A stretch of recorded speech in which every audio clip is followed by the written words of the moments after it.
Hello students, welcome to my YouTube channel. आज हम class +2 physics के यूनिट फर्स्ट इलेक्ट्रोस्टैटिक्स के इम्पोर्टेंट एमसीक्यूज़ करेंगे। ये एमसीक्यूज़ जो है वो आपके बोर्ड एग्जाम के लिए काफ़ी इंपॉर्टेंट रहेंगे। तो चलिए स्टार्ट करते हैं। फर्स्ट एमसीक्यूज़ है हमारे पास, if both the charges and the distance between them is double then the new electrostatic force will be। हमें बताना है कि अगर हम चार्ज और डिस्टेंस दोनों को डबल कर दें तो हमारा जो है वो इलेक्ट्रोस्टैटिक फोर्स क्या हो जाएगा। हमें फॉर्मूला पता है, F इज इक्वल टू हमारे पास होता है K Q1 Q2 divide by R का स्क्वायर। यहाँ पे जो है वो हम दोनों चार्जेस को डबल कर रहे हैं, यानी कि ऊपर क्या आ जाएगा, ऊपर 2 × 2 हो जाएगा, इसका 2 और एक 2 इसका, दोनों डबल हो रहे हैं। और नीचे जो है वो डिस्टेंस को भी डबल कर रहे हैं, तो 2 का स्क्वायर, तो ऊपर भी 2 का स्क्वायर नीचे भी 2 का स्क्वायर, तो सारा कुछ कैंसिल हो जाएगा, यानी कि हमारा फोर्स जो है वो सेम ही रहेगा, कांस्टेंट रहेगा। तो ऑप्शन ए हमारा राइट होगा इसके लिए। नेक्स्ट है, what is the angle between electric dipole moment and the electric field strength due to dipole on the equatorial line. हमें जो है वो इक्वेटोरियल लाइन पे जो है वो हमारी इलेक्ट्रिक फील्ड डाइपोल और इलेक्ट्रिक फील्ड स्ट्रेंथ के बीच का जो है वो एंगल बताना है कि तो हमारा इलेक्ट्रिक डाइपोल मोमेंट और इलेक्ट्रिक फील्ड स्ट्रेंथ के बीच में इक्वेटोरियल लाइन पे जो हमारा एंगल होता है वो 180 डिग्री होता है।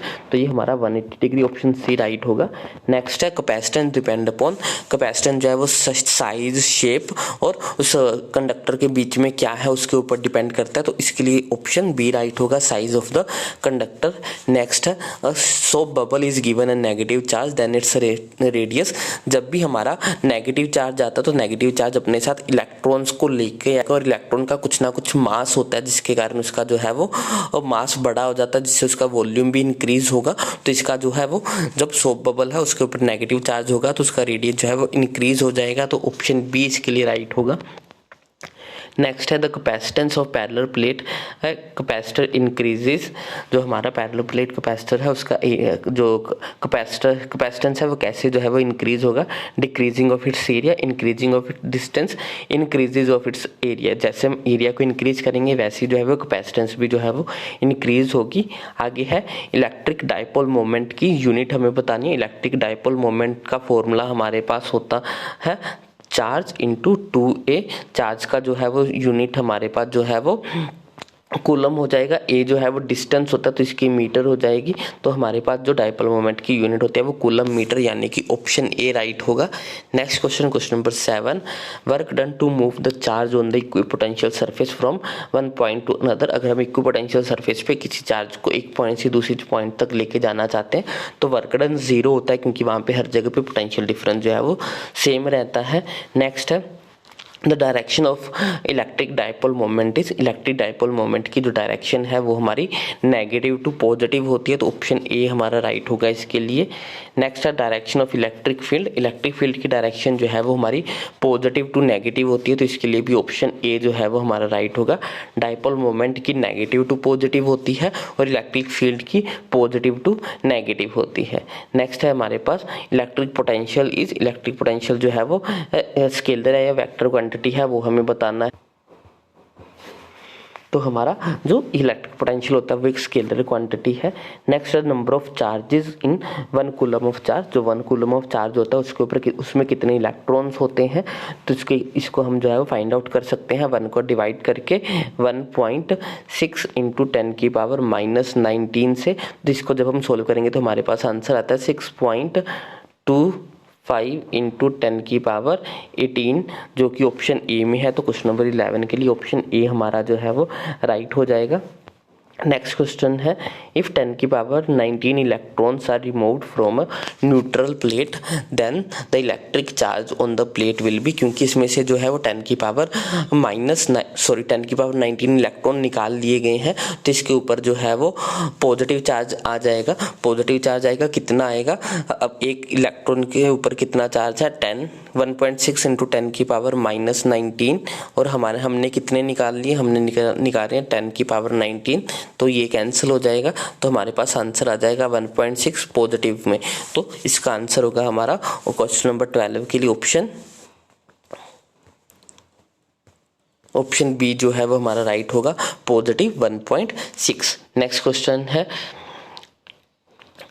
Question number 13, coulomb's law is given by F is equal to K Q1 Q2 R N, where N is equal to, हमारा जो फोर्स का फॉर्मूला होता है वो होता है F is equal to K Q1 Q2 divided by R का square. R नीचे होता है और उसकी पावर 2 होती है, तो यहाँ पे n की वैल्यू को जो है वो हमारे पास -2 होना चाहिए, क्योंकि ऊपर जाके -2 हो जाएगा। तो ऑप्शन ए राइट होगा क्वेश्चन नंबर 13 के लिए हमारे पास। नेक्स्ट क्वेश्चन है question number 14, when air is replaced by a medium of dielectric constant K, then the electric force between the point charges, अगर हम मीडियम को जो है वो डाइलेक्ट्रिक कांस्टेंट K से इंक्रीज कर दें तो हमारा इलेक्ट्रोस्टैटिक फोर्स पे क्या इफेक्ट पड़ता है, तो ये डिक्रीज हो जाता है by K times. Next question, question number 15.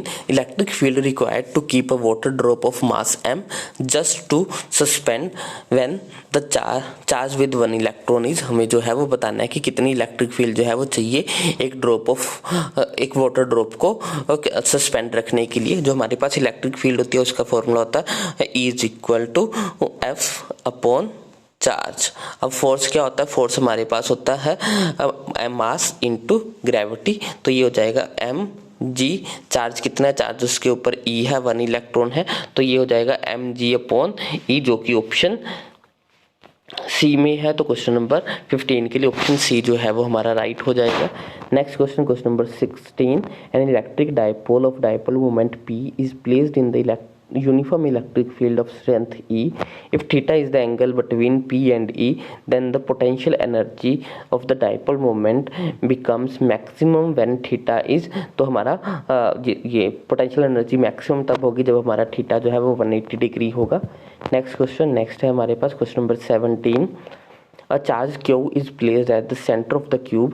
The magnitude of the electric flux through one of its phase, हमें बताना है कि एक फेज पे जो है वो कितनी हो जाएगी, तो ये हो जाएगी 1/6 ऑफ द मैग्नेटिक फ्लक्स, यानी कि ऑप्शन सी जो है वो हमारे पास सही हो जाएगा, Q/6 एप्सिलॉन नॉट। वैसे टोटल Q/6 एप्सिलॉन नॉट होती है, लेकिन ये एक फेज के लिए थी तो इसलिए इसको जो है वो 6 से डिवाइड किया, क्योंकि क्यूब के अंदर टोटल 6 फेज होते हैं। नेक्स्ट है हमारे पास question number 18, an electron is brought toward another electron, then the electric potential energy of the system, एक इलेक्ट्रॉन को हम दूसरे इलेक्ट्रॉन की तरफ जो है वो लेके जा रहे हैं, तो इससे जो है वो इलेक्ट्रिक पोटेंशियल एनर्जी पे क्या इफेक्ट पड़ेगा सिस्टम की, वो हमें बताना है। तो जो हमारी इलेक्ट्रिक पोटेंशियल होता है वो inversely proportional to the R होता है, इन्वर्सली प्रोपोर्शनल टू आर होगा वो। आर अगर कम हो रहा है तो हमारा जो है वो इलेक्ट्रिक पोटेंशियल जो है वो इंक्रीज होगा, तो यहाँ पे ऑप्शन ए जो है वो हमारा राइट होगा। Next question number 19, what is the angle between electric dipole moment and the electric field strength due to the dipole on the axial, ये जो है वो सेम डायरेक्शन में ही होता है, तो एंगल जो है वो इसमें 0 डिग्री का होगा।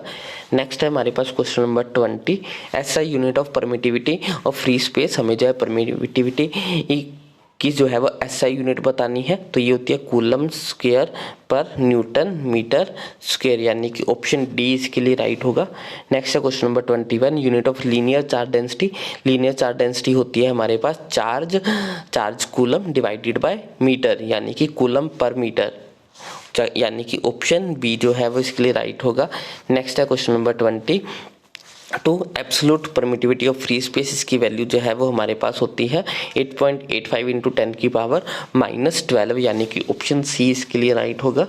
नेक्स्ट है the ratio of F12 and F21, ये जो है वो हमेशा इक्वल होते हैं, फोर्स 12 इज इक्वल टू होता है force 12, equal and opposite direction में होते हैं, तो इनकी जो रेशियो है वो इक्वल टू, इनकी लेस देन 1 आएगी, सॉरी, क्योंकि ये दोनों आपस में हमेशा बराबर होता है, इनकी रेशियो जो है वो इक्वल टू 1 आएगी। नेक्स्ट है if medium is introduce between the two charge then the electrostatic forces, अगर हम मीडियम को इंसर्ट कर दें दो चार्जेस के बीच में तो इलेक्ट्रोस्टैटिक फोर्सेज जो है वो डिक्रीज हो जाएंगे।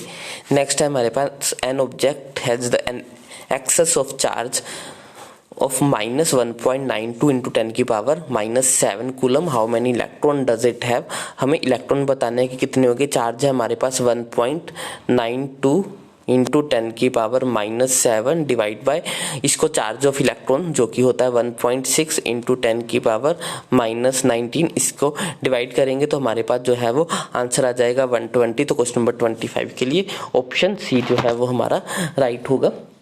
तो आज के लिए बस इतने ही। नेक्स्ट क्वेश्चन हम नेक्स्ट लेक्चर में करेंगे। आई होप आपको सभी क्वेश्चन जो है अच्छे से समझ में आ गए होंगे। तो आपको कोई भी डाउट हो तो आप मुझे कमेंट सेक्शन में लिख सकते हो। तो आपको वीडियो अच्छी लगी तो इसको लाइक करें, शेयर करें और चैनल को सब्सक्राइब करें। Thanks for watching, bye bye, take care.